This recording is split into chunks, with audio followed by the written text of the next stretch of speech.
사도신경으로 신앙 고백하시겠습니다.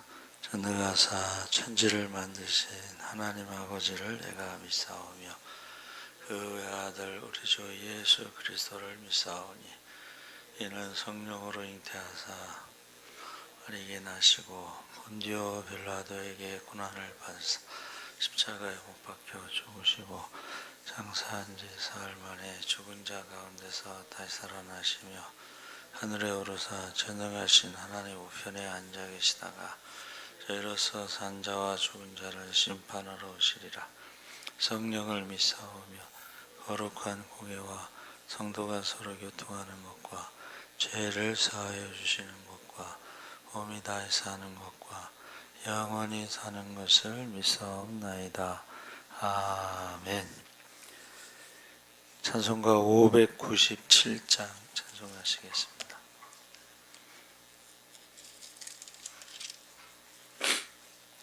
찬송가 597장 찬송하시겠습니다.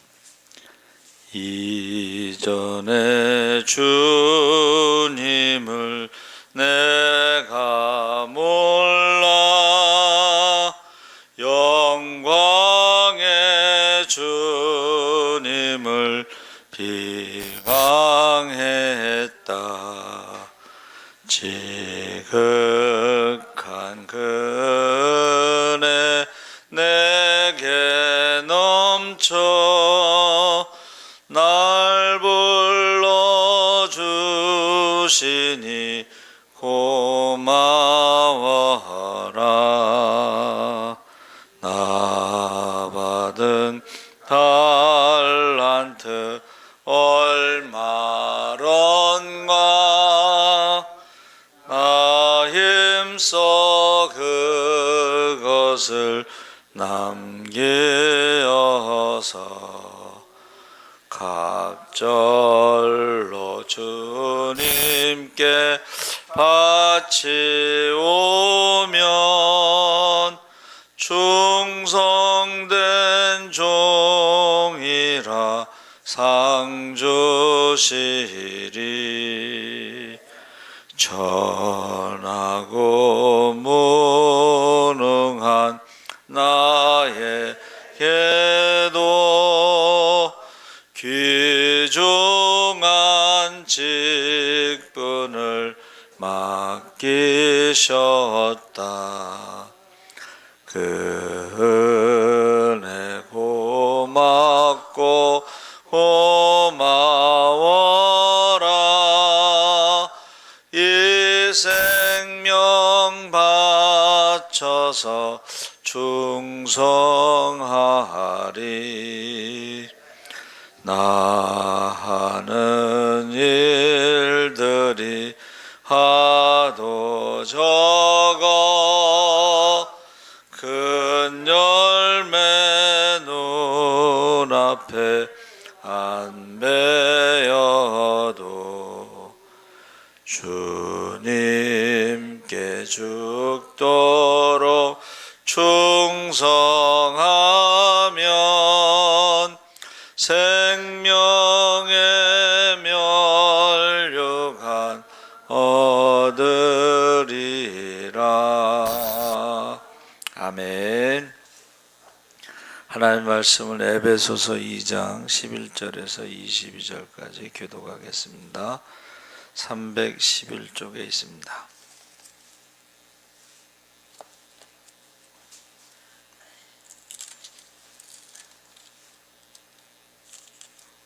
에베소서 2장 11절에서 22절까지 교독을 하겠습니다.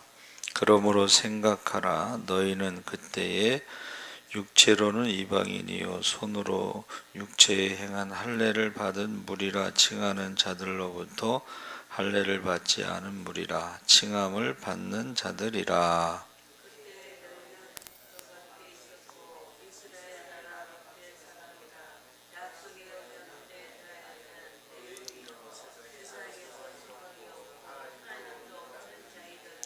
이제는 전에 멀리 있던 너희가 그리스도 안에서 그리스도의 피로 가까워졌느니라.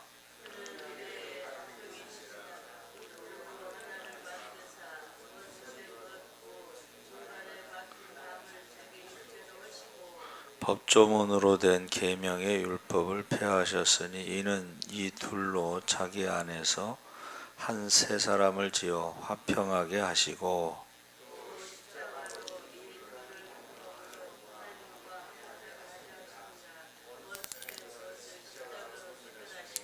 또 오셔서 먼 데 있는 너희에게 평안을 전하시고 가까운 데 있는 자들에게 평안을 전하셨으니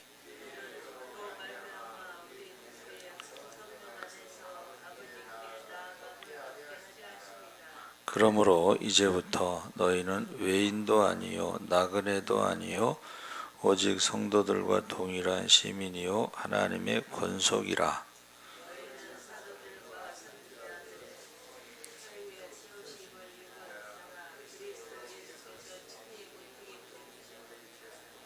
그의 안에서 건물마다 서로 연결하여 주 안에서 성전이 되어가고 너희도 성령 안에서 하나님이 거하실 처소가 되기 위하여 그리스도 예수 안에서 함께 지어져 가느니라.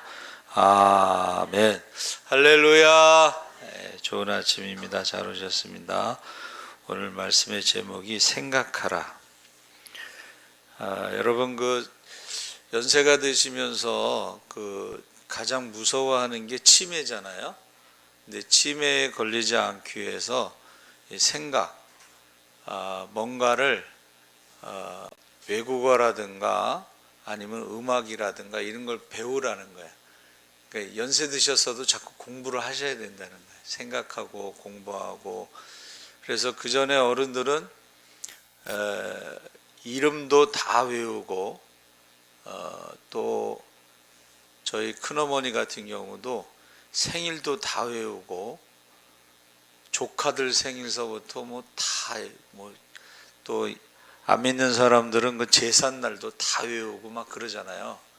그게 이제 치매에 걸리지 않고 건강하게 사시는 거예요. 그래서 전화번호도 다 외우셨던 것 같아. 전화번호. 근데 지금은 전화번호를 저장해 놓으니까는 자기 전화번호도 모를 때가 있어. 그래서 우리가 자꾸 치매에 걸리지 않으려면 어떻게 해야 돼요? 자꾸 배우고 악기도 음악도 하고 그러는데 우리가요, 제가 말씀드렸죠. 믿는 사람들은 이름을 부르면서 기도하면은요 치매에 걸리지 않습니다. 물론 생각나지 않을 때도 있는데 자꾸 생각하면 기억이 나요. 그래서 저도 이름 부르면서 이제 새벽에 기도할 때에 생각이 안 나면 자꾸 생각을 합니다. 또 음악을 한다는 것이 꼭 악기만이 아니라 찬송. 우리 찬송은 옛날에 1절서부터 4절까지 다 외웠죠. 예? 그래서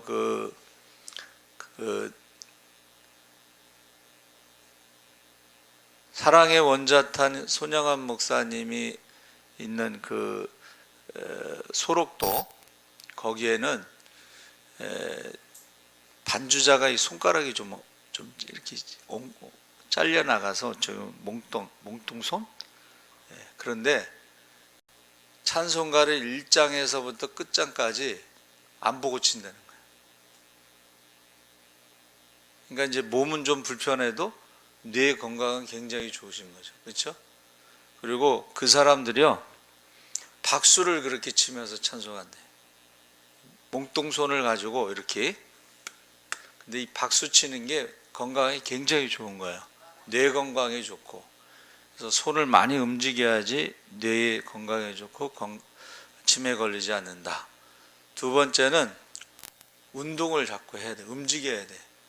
이 움직이는 것이 뇌 건강에 좋은 거예요. 우리 몸이 움직이는 것이. 그래서 우리는 새벽에 한번 왔다 가고 점심 먹으러 한번 갔다 오고 저녁에 성경 통독하면 한 6,000보 이상 걸어요. 그냥 운동하지 않아도. 또 저는 이제 산에 갔다 오니까는 한 8,000보, 9,000보 정도 걸는데 여러분 자꾸 연세 드실수록 어떻게 해야 돼요? 움직여야 돼요. 날씨가 추우면 집안에서라도 움직여야 돼. 집안에서라도. 예? 그래서 머리를 자꾸 쓰셔야 되고 움직여야 되고 세 번째는 또 까먹었네. 세 번째 건강이 뭐가 좋다? 예? 소식. 예, 음식 조절을 잘 하셔야 돼. 그래서 어떻게 해야 돼요? 예, 조금씩 자주 드시는 게 좋습니다. 소화가 잘 안 되니까. 그래서 지금 생각하라는 것이 지금 교회에 대해서 너희는 그때에, 이 말은 그때라는 과거죠. 예수 믿기 전에 그때에 육체로는 이방인이요 손으로 육체에 행한 할례를 받은 무리라 칭하는 자들로부터 할례를 받지 않은 무리의 칭함을 받는 자들이라 그랬잖아요. 그러므로 생각하라, 이 말은 앞에 있는 것과 반대되는 것을 말하는 것들인데, 앞에는 선한 일을 위해 지음을 받은 너희가 생각할 것은 다음과 같다. 오늘 본문에서 결론을 말하기 전에 바울이 먼저 너희의 과거의 상태를 상기시켜주고 있는데, 예수 믿기 전에 너희는 에베소 교회와 에베소가 속한 소아시아 교회의 성도들을 말하는데, 그때의 육체로는 이방인, 그때 예수님을 믿기 전이죠. 너희의 부가적인 설명을 하는데 무할례자 뭐 이렇게 설명하죠. 그래서 12절에 너희에 대해서 5가지를 말하고 있습니다. 그때에 너희는 그리스도 예수 밖에 있었고 이스라엘 나라 밖의 사람이고 약속의 언약들에 대해서 외인이고 세상에서 소망이 없고 하나님도 없는 자이더라. 그래서 그리스도 밖에 있다는 것은 예수님을 영접하기 전이다, 그런 말이죠. 둘째는 이스라엘 밖에 있는 사람들은 이스라엘 사람들, 유대인들에 의해서 철저히 배제된 사람, 이방인을 말하는데, 마태복음 15장에 보니까 가나안 여자가 예수님께 도움을 요청할 때에 예수님께서 자녀들의 떡을 개에게 주지 않는다 그랬죠. 그러니까 이방인들이라는 건 동물, 개 취급을 했다는 거예요. 그래서 당시에 그 선민의식이 너무 강하다 보니까 이방인들은 구원받지 못할, 멸망할 짐승과 같다, 이렇게 말하는 것입니다. 셋째는 약속의 언약들에 대해서는 외인이다 해서 아브라함과 그의 후손들에게 맺은 언약의 복을, 자, 아브라함의 언약이 축복의 언약인데 그 축복의 복을 받지 못하는 사람들. 넷째는 세상에 소망이 없었다는 것은 구원의 은총을 받지 못한 소망이 없는 사람들. 다섯째는 하나님도 없는 자였다 해서 하나님을 믿지 않는 불경건한 사람들. 그래서 예수를 믿기 전에는 이렇게 5종류의 사람으로 설명하고 있습니다. 그런데 11절 12절에 사도 바울이 말하는 에베소가 소아시아에 있는 이방인들에게 넓게는 하나님을 멀리하며 하나님을 알기를 원하지 않고 세상의 방식대로 죄에 빠져 사는 사람들을 가리키는데, 그때는 이런 5종류의 사람들과 달리 이제는 13절에서 18절까지가 이제는 전에 멀리 있던 너희가 그리스도 안에서 그리스도의 피로 가까워졌다. 그러니까 유대인과 이방인들은 이렇게 멀리 있는 사람들인데 그리스도의 피로 가까워졌다는 것은 한 형제가 됐다, 그런 의미를 말하는 것입니다.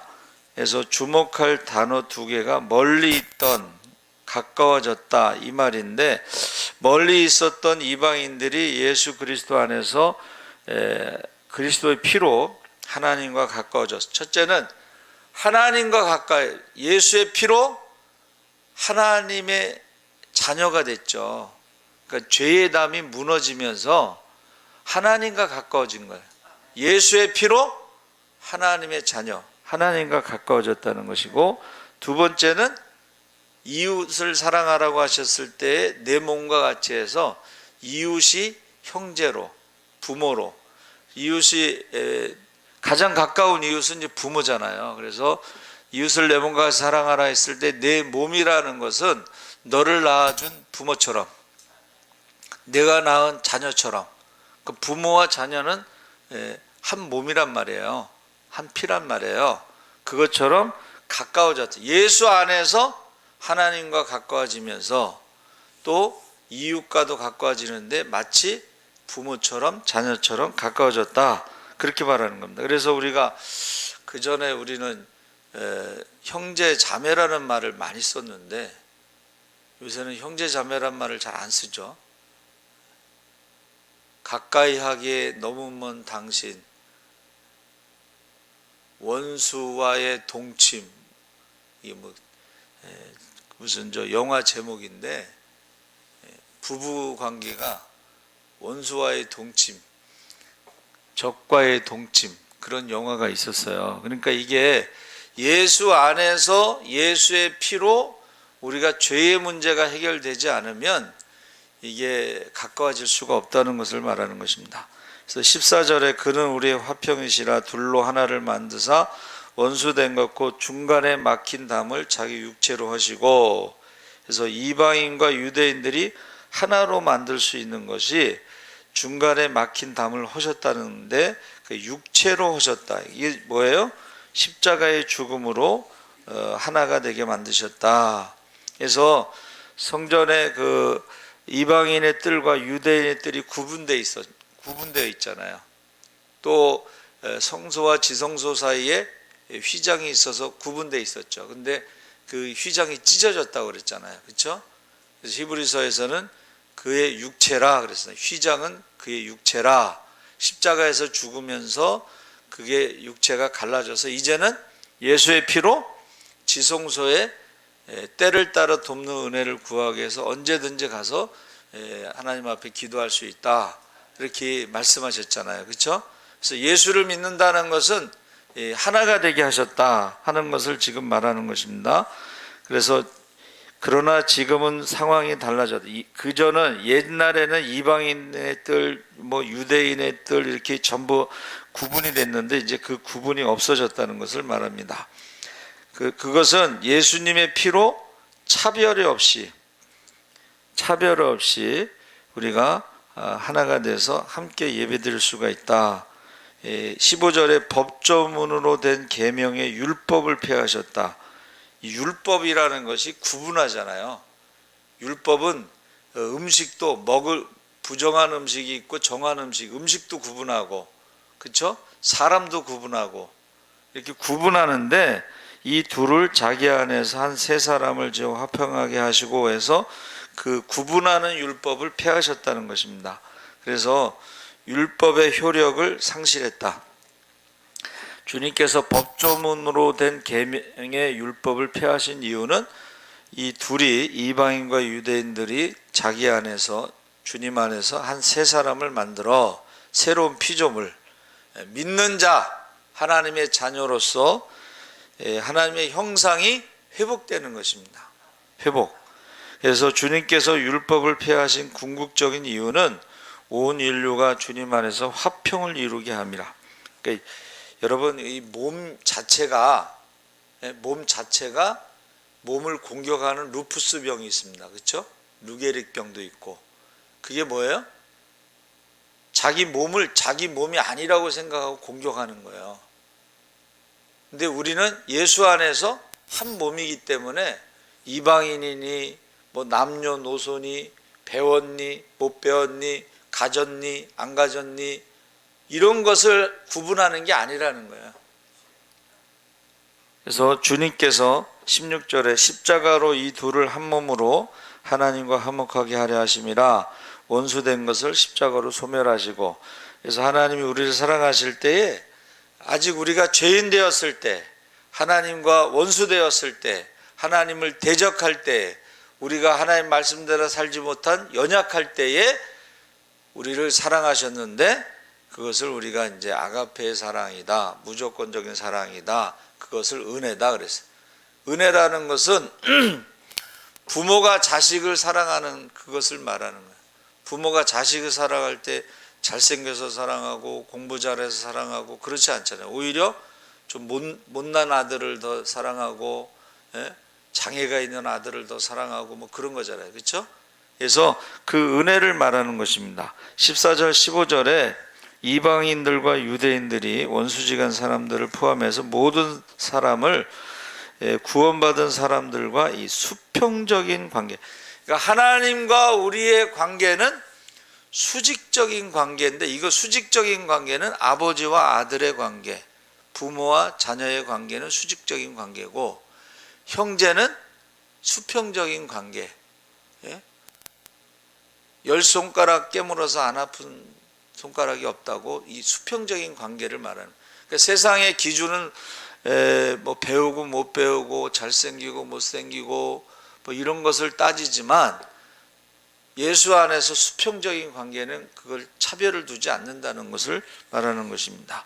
그래서 수직적인 관계와 수평적인 관계가 바로 십자가의 관계를 말하는 것입니다. 17절에 또 오셔서 먼 데 있는 너희에게 평안을 전하시고 가까운 데 있는 자들에게 평안을 전하셨다. 먼 데 있는 너희는 이방인들을 말하는 것이고, 가까운 데 있는 자들은 유대인들을 말하는데, 예수님께서 오셔서 유대인뿐만이 아니라 누구든지 예수 믿으면 멸망치 않고 영생을 얻으리라. 할렐루야. 사도행전 16장 31절에 주 예수를 믿으라. 그리하면 너와 내 집이 구원을 얻으리라. 먼 데 있는 사람이든 가까이 있는 사람이든 복음을 듣고 십자가의 복음을 듣고 그것을 믿는 자들에게 주시는 것이 바로 평안이다 그랬습니다. 이 평안이라는 말은 샬롬이라는 것은 관계, 서로 싸우지 않는다 이런 뜻입니다. 전쟁이 하지 않는다. 에이레네라는 헬라어가 전쟁이 없는 상태를 말하는데, 아까 말씀드린 것처럼 우리 몸 안에서 싸우면은 그게 병입니다. 자기 몸을 자기가 공격하는 건 병이에요. 그러니까 자기 몸과 싸우지 말아야 되고, 또 이웃과도 싸우지, 자기 지체니까 싸우면 안 된다는 거죠. 그래서 이는 그로 말미암아 우리 둘이 한 성령 안에서 어떻게 하나가 돼요? 성령 안에서 아버지께 나아감을 얻게 하려 하심이라. 해서 그러므로 이제부터 19절에서 22절에 너희는 외인도 아니고 나그네도 아니고 오직 성도들과 동일한 시민이요 하나님의 권속이라. 이 권속이라는 말이 가족이란 뜻입니다. 권속이란 말이 가족이란 뜻이에요. 그래서 그전에는 기도할 때에 하나님의 권속들 이런 말을 많이 썼어요. 그리고 기도할 때 어떻게 해요? 가족을 위해서 기도한다는 건 그 가족 안에 하나님의 권속이, 성도들이 다 포함되는 거예요. 그러니까 기도할 때 우리 가족만 기도하는 게 아니고 하나님의 권속들 사돈의 팔촌까지 다 기도하는 거예요. 그래서 여러분이 이름을 많이 부르면서 기도하는 것이 뇌 건강에 좋고 치매 걸리지 않는다는 것을 말하는 거예요. 19절 22절에 교회는 하나님의 구원 공동체라는 말을 쓰고, 교회는 연합과 일치를 이루어야 함을 가르쳐주고, 예수 안에 있는 너희는 외인도 아니고 나그네도 아니고 더 이상 이방인도 아니고 소외받는 사람도 아니고 예수 안에 있는 너희는 성도고 하나님 나라의 시민이고 하나님의 권속이고 식구 가족을 뜻한다고 그랬죠. 교회 안에 있는 사람들은 빈부 귀천 지위 고하와 상관없이 하나님을 알려주기 위해 사도 바울은 믿는 자들을 건축물에 비유했는데, 20절에 너희는 사도들과 선지자들의 터 위에 세우심을 입은 자라. 그리스도 예수께서 친히 모퉁이 돌이 되셨다. 이 건축물에 비유했다는 것은, 여러분, 자, 우리가 그전에는 이제 벽돌로 졌잖아요. 벽돌로. 그렇죠? 벽돌로 하나하나 짓는데, 그 교회는 그 벽돌 하나하나가 성도들이다 이렇게 표현하고 있어요. 그러니까 교회는 그 건축을 할 때 어떻게 해요? 새신자들이 계속 들어와서 새신자들과 하나가 돼야지 건축물이 되는 거예요. 근데 이 건축물의 그 의미는 뭐냐면 우리의 뼈와 뼈를 말하는 것입니다. 우리 몸에는 뼈가 365개가 있다 뭐 그래서 그 뼈와 뼈가 연결이 되고 힘줄이 연결이 되고 신경이 연결이 되고 연결이 돼야 돼. 할렐루야. 교회는 연결이 돼야 돼요. 그래야지 온전한 몸이, 주님의 몸이 이루어지는 것인데, 교회는 살아있기 때문에 어떻게 해야 돼요? 성장을 해야 되는 거예요. 교회가, 여러분 그 자녀들이 키가 안 자라면 요새는 돈 많이 들어. 주사 한 방에 100만 원이라든가 뭐 해갖고 주사를 막 맞춰갖고 키를 조금 높이는 그런 것도 있어요. 예? 근데 여러분, 교회도 건축물에 비유했지만 이 건축물은 살아있는 건축물, 예? 성장해야 되는 건축물, 그리고 이게 연결이 돼야 돼. 벽돌 하나하나가 따로 놀면 그거는 건물이 될 수가 없어요. 그렇죠? 건물이 무너지는 거 보셨어요? 건물이요, 무너질 때는 그 돌멩이 하나도 그 위에 올려져 있지 않고 다 내리죠. 그래서 우리가 하나님께서 심판하실 때 성전이, 예루살렘 성전이 돌 위에 돌 하나도 남지 않는다. 이건 연결이 되지 않았다는 거예요. 여리고성이 무너졌다는 것도 그들이 연결이 되지 않았다는 거예요. 하나님과 연결되지 않았고 믿음으로 연결되지 않았다는 것을 우상 숭배했다는 그런 의미가 되는 거예요. 그래서 건축물은 여기서 주님의 몸, 교회를 주님의 몸이라고 그랬을 때에 살아있는 몸, 그래서 연결이 돼야 된다는 거예요. 21절, 그의 안에서 건물마다 서로 연결하여 주 안에서 성전이 되어가고, 똑같은 나무지만, 똑같은 벽돌이지만 하나님의 성전으로 지어져 갈 수도 있습니다. 반대로 우상을 섬기는 집이 될 수도 있어요. 성경에 보면 우상의 집이라는 게 있어요. 베델에서, 우리 베델 그러면 하나님의 집이잖아요. 근데 우상의 집이란 뜻도 있어요. 벳아웬, 그건 우상의 집입니다. 똑같은 나무와 똑같은 벽돌을 가지고 짓는데 어느 것은 우상의 집이 될 수가 있고 어느 것은 하나님의 집이 될 수가 있습니다. 그래서 성령 안에서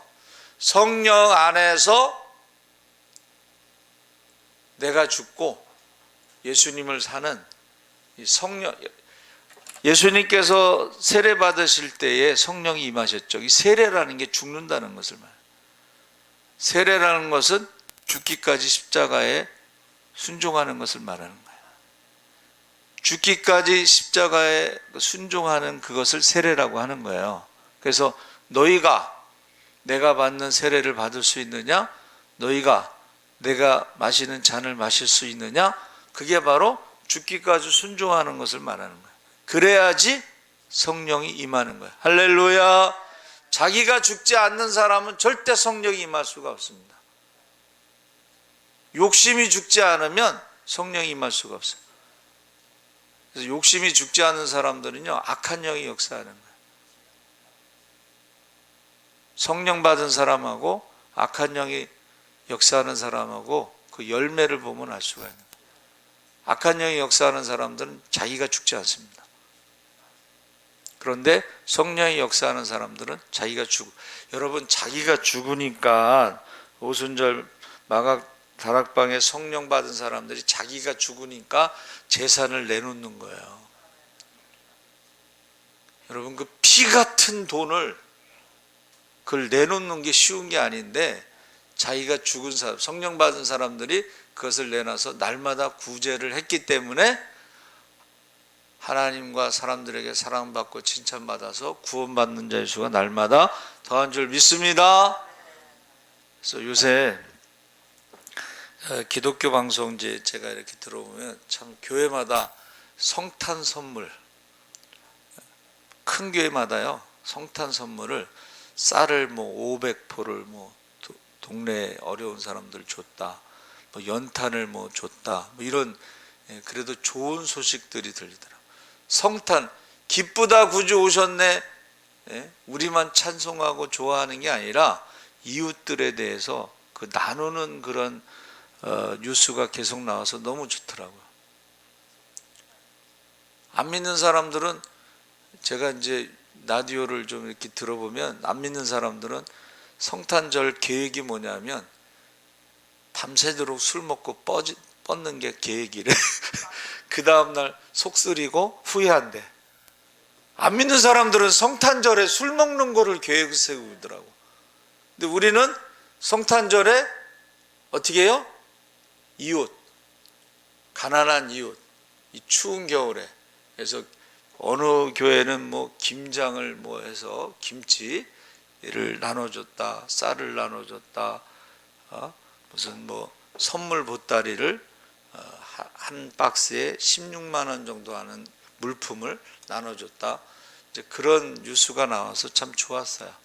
그래서 저희도 그 박주창 선교사 성탄 선물 헌금 보내고, 또 말씀 수련회 헌금도 보내고, 또 우리 농어촌교회 연탄 헌금 1,300장 140만 원 보내고, 그래서 너무 좋았어요. 여러분, 저와 여러분이 주님께서 죽으신 것이 하나가 되기 위해서, 하나가 되기 위해서, 하나님과 하나가 되기 위해서, 이웃과 하나가 되기 위해서, 그래서 하나님을 사랑하고 우리가 감사 예배, 축하 예배라는 말이 옛날에는 축하 공연 같은 걸 어린이 학교에서 하고 뭐 했잖아요. 근데 지금 축하 공연이 없으니까 축하라는 말보다도 성탄 감사 예배로, 우리는 하나님을 사랑하는 것이, 예배가 하나님을 사랑하는 것의 대표적인 거예요. 우선순위가 하나님이 되는 것이고, 이웃을 사랑하는 것은 말과 혀로만 하지 말고 행함과 진실함으로 해라. 그래서 저에게 이제 기도 가운데 주시는 말씀이, 한 가지 부족한 게 있다. 하나님을 사랑하고 예배는 열심히 드렸지만 내 이웃을 내 몸과 같이 사랑하라고 한 그 이웃을 사랑하는 것은 구제입니다, 여러분. 그래서 말과 혀로만 사랑하지 말고 행함과 진실함으로 하자. 그래서 저희 교회에서 그렇게 연탄헌금 하고 이런 것이, 저희가 처음에 시작했는데 나중에 전화가 왔어요. 연탄 그거 기부하라고. 그래서 우리는 하고 있습니다. 이제 그랬는데, 여러분, 십시일반, 연보라는 말 있죠. 연보라는 게 작은 헌금이란 뜻인데, 작은 헌금을 모아서 그것을 도와주는 거예요. 그래서 예루살렘이 가뭄이 왔을 때도 어떻게 해요? 연보. 그 도와줬던 마게도냐의 교회들이 다 작은 교회, 개척교회인데 그것을 모아서 도와주는 거예요. 그래서 저와 여러분이 전에는 어떻게 세상 사람들과 똑같이 살았지만 이제는 세상 사람들과 다르게 산다는 거예요.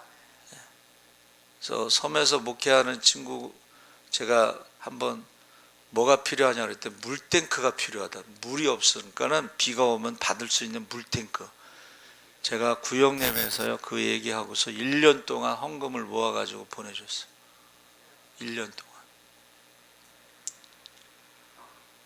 여러분, 저와 여러분이 이제는, 전에는 우리가 달라야 된다. 생각을 전에는 세상 사람과 똑같이 살았지만 이제는 세상 사람과 다르게 사는, 하나님과의 관계도 회복되고 이웃과의 관계도 회복되고 하나님을 사랑하고 예배드리고 우선순위가 예배가 되고, 이웃을 사랑할 때 말과 혀로만 사랑하는 것이 아니라 행함과 진실함으로 사랑하시기 바랍니다. 아멘. 살아계신 하나님 아버지 감사합니다. 우리가 생각하면서 신앙생활 할 수 있게 하여 주시옵소서. 예수 믿기 전의 모습과 예수 믿은 다음의 모습이 다르다는 것을 잊지 않게 하여 주시옵소서. 감사하며 예수님의 이름으로 기도합나이다. 아멘. 하늘에 계신 우리 아버지여, 받으시오며 나라의 임하옵시며 뜻이 하늘에서 이룬 것 같이 땅에서도 이루어지이다. 오늘날 우리에게 일용할 양식을 주옵시고 우리가 우리에게 죄 지은 자를 사하여 준 것 같이 우리 죄를 사하여 주옵시고 우리를 시험에 들게 하지 마옵시고 다만 악에서 구하옵소서. 대개 나라와 권세와 영광이 아버지께 영원히 있사옵나이다. 아멘. 우리 노아의 시대에 말씀에 순종하며